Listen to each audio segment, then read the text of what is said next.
தேனி மாவட்டம் கம்பத்தைச் சேர்ந்த சுந்தரபாண்டியன் மகனும் அதே ஊரைச் சேர்ந்த அமீர் பாஷா மகள் நஸ்ரத் பேகமும் இருவரும் திருமணம் செய்து கொண்டதால் இந்த காதல் திருமணம் பெற்றோர்கள் சம்பந்தமில்லாமல் காதல் வசப்பட்டு இருவர் சம்மதத்தோடு நண்பர்கள் மத்தியில் இந்து முறைப்படி அம்மன் கோவிலில் திருமணம் நடந்திருக்கிறது.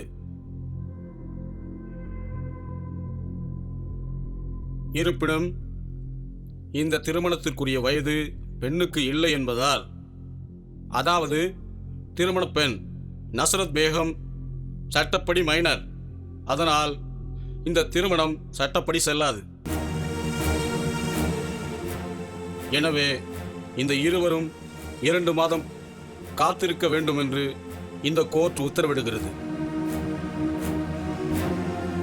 அது மட்டுமில்லாமல் அவர்கள் பெற்றோர்கள் கட்டளைப்படி படிப்பினை தொடரலாம்.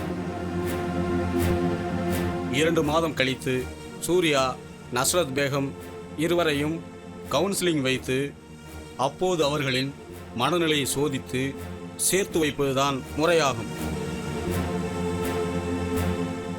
எனவே இருவரும் கோர்ட் முறைப்படி நடந்து கொள்ள வேண்டும். அது மட்டுமல்லாமல் சுந்தரபாண்டியன், அமீர் பாஷா இருவரும் இந்த கோர்ட் உத்தரவை மீறக்கூடாது என்று இந்த கோர்ட் தீர்ப்பளிக்கிறது. இத்துடன் இந்த கோர்ட் கலைகிறது.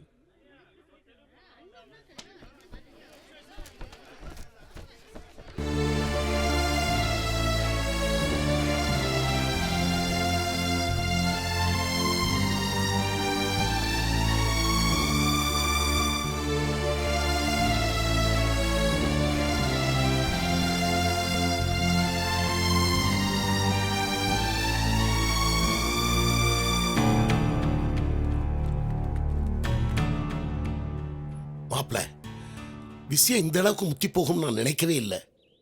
அவனை கொன்னாலும் கூட பரவாயில்ல போல் இருக்கு. முட்டாள் மாதிரி பேசாத மாமா. நீங்க பாட்டுக்கு ஏதாவது பண்ணா அப்புறம் போலீஸ் நம்மளை சும்மா விட மாட்டாங்க. உன்னையும் என்னையும் தூக்கிட்டு உள்ள போடுவான். ஊசியில தான் நூலை கோக்கணும், நூலில் ஊசியை கோக்கக்கூடாது. மாமா, நான் சொல்றது மாதிரி செய்யுங்க, மற்றதை நான் பார்த்துக்கிறேன். அந்த பையனோட அப்பா உனக்கு ஃப்ரெண்டு தானே, அதனால் அவனை சரிக்கட்டு.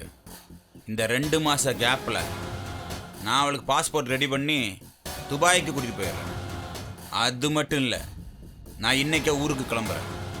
நீ நாளைக்கு உன் பொண்ணை சமாதானப்படுத்தி என்னோட வீட்டுக்கு நீங்கள் கூட்டிகிட்டு வந்துடுங்க. மற்றதை நான் பார்த்துக்கிறேன். நல்லா ஞாபகம் வச்சுக்கு மாமா. அவள் அப்பனை சரி கட்டினா உங்கள் பொண்ணை அதை வச்சு ஏமாற்றிக்கலாம். புரிஞ்சுதா? சரி மாமா, இதை நீ கவனி. நான் இப்போவே கிளம்புறேன். அக்காவுக்கு இந்த விஷயம் தெரிய வேண்டாம். மாப்பிள்ள, உனக்கு எப்படி நன்றி சொல்றதுனே தெரியல. என் குடும்ப கௌரவம் தான் எனக்கு முக்கியம்.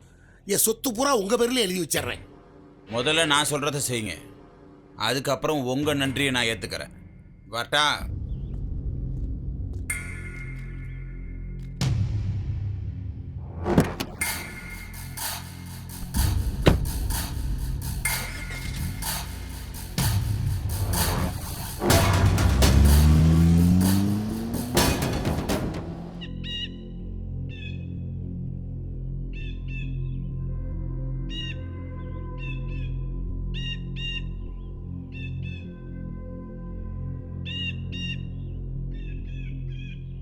பாண்டி, உனக்கு ஞாபகம் இருக்கா நாம எப்படியெல்லாம் பழகி இருக்கிறோம்? இதுவரையிலும் ஒரு தடவை கூட நீயும் நானும் மச்சான் மாமன்னு கூப்பிட்டது கிடையாது.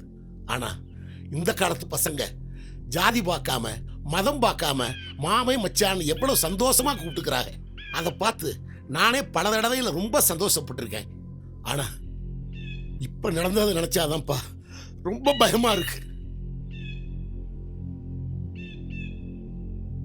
சின்ன வயசுல இருந்து உன் வீட்டுக்கு நானும் என் வீட்டுக்கு நீயும் பல முறை வந்து போயிருக்கோம்.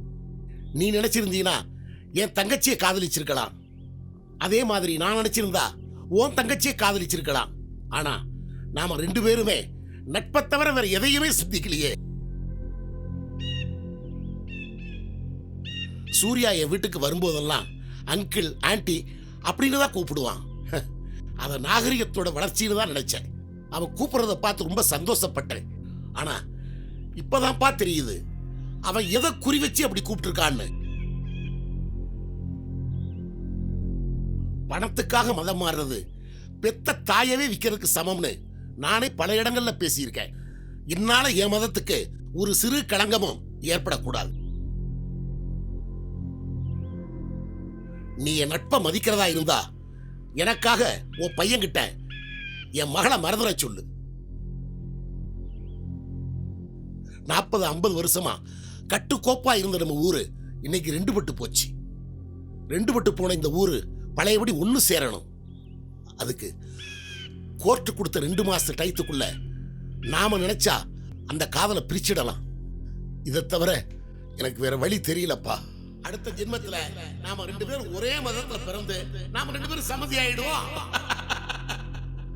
பாண்டி, நீ என்ன நினைக்கிறேங்கிறது எனக்கு புரியுது. அடுத்த ஜென்மம்னு ஒண்ணு இருந்தா சத்தியமா நான் உனக்கு சம்மந்தியா வர்றேன். ஆனா நம்ம 2 பேரும் ஒரே மதத்துல பிறக்கணும். அமீர், கவலைப்படாத. நீ என்ன நினைக்கிறியோ அதை செய். என் பையனால உனக்கு எந்த தொந்தரவும் வராது.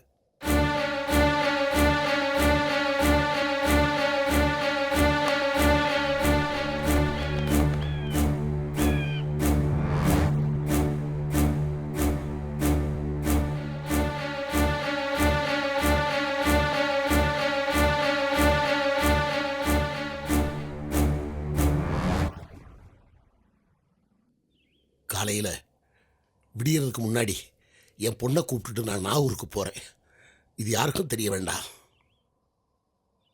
அமீர், டே, நான் வாக்கு ஒரு தடவை கொடுத்தா மீற மாட்டேன்னு உனக்கு தெரியும் இல்லையா? தைரியமா போடா. என் பையனை நான் பார்த்துக்கிறேன்டா. ம்.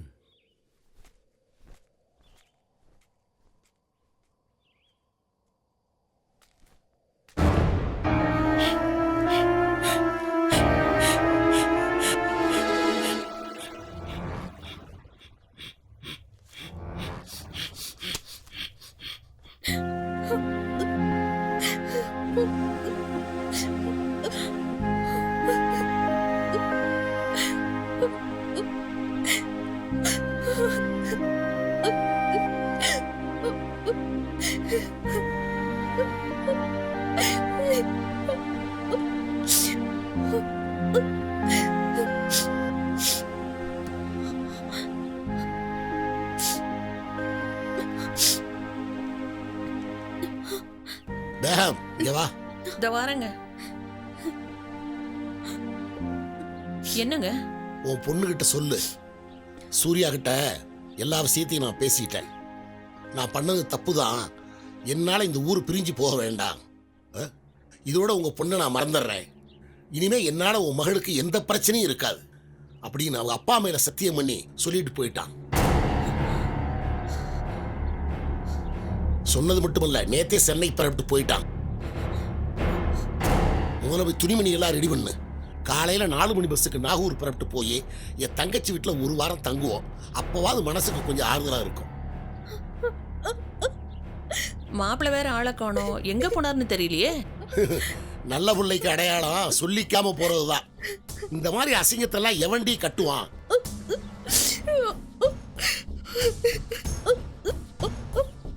சரி, நான் போய் தலையை முழுகிட்டு வர்றேன்.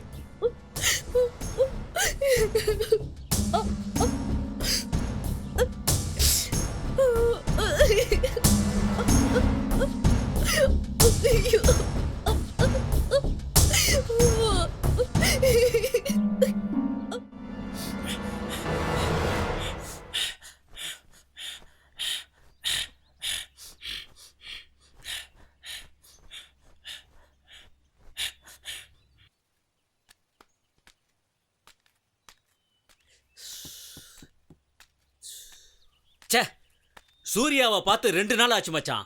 நாம அவனை பார்க்க கூடாது பேசக்கூடாதுன்னு நம்ம அப்ப திட்டுறான். அங்க போனா அவன் அப்ப திட்டுறான். இப்போ என்னடா பண்றது? டேய், பேசாத. சூர்யாவுக்கு ஃபோன் பண்ணி ஃபோன்ல அவங்ககிட்ட பேசலாம்டா. போடா லூசு. நம்ம ஃபோன் பண்ணும்போது அவங்க அப்பா எடுத்தா என்ன மச்சான்? ஆ. சூர்யாவோட சித்தப்பா சீவல்பட்டியில இருக்காருல்ல, அவருக்கு ரொம்ப உடம்பு முடியல, சீரியஸா இருக்காரு. நம்ம ஒரு கதையை விடுவோம். அவங்க அம்மா அப்பா அதை நம்பி ஊருக்கு போயிடுவாங்க. அப்ப சூர்யா தனியா தானே வீட்டுல இருப்பான். அப்ப போய் பேசுவோம். சூப்பர் ஐடியா மச்சான். வா போலாம். ஏறா மச்சான் வண்டியா. டேய் என்னடா மாதிரி ஏன் பதட்டமா ஓடி வர? இல்ல சூர்யா அப்பாவும் நஸ்ரத் அப்பாவும் 2 பேரும் சேர்ந்து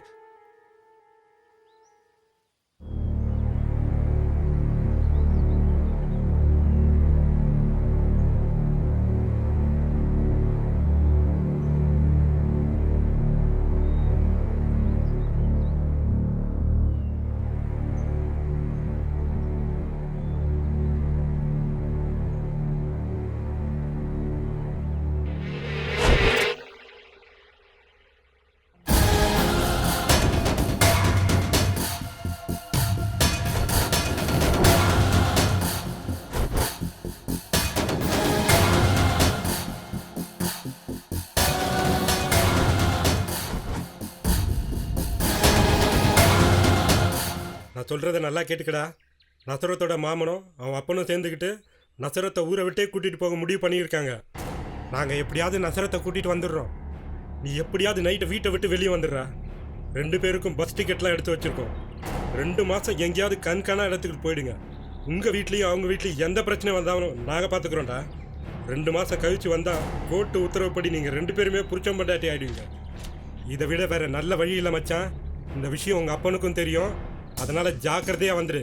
மறந்துடாதரா. நான் கீழ் தெருவில் இருக்கிற பிள்ளையார் கோயில்கிட்ட நசரத்தை கூட்டிகிட்டு வந்துடுறேன். எப்படியாவது வந்துடு மச்சான்.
பார்க்கறதுக்குள்ள சீக்கிரமா போயிடுங்க. நான் பார்த்துக்கிறேன். போங்கடா. தேங்க்யூ. பத்திரமா போங்கடா. டேய் வாடா வாடா. பார்த்து போடா பார்த்து போடா. டேய்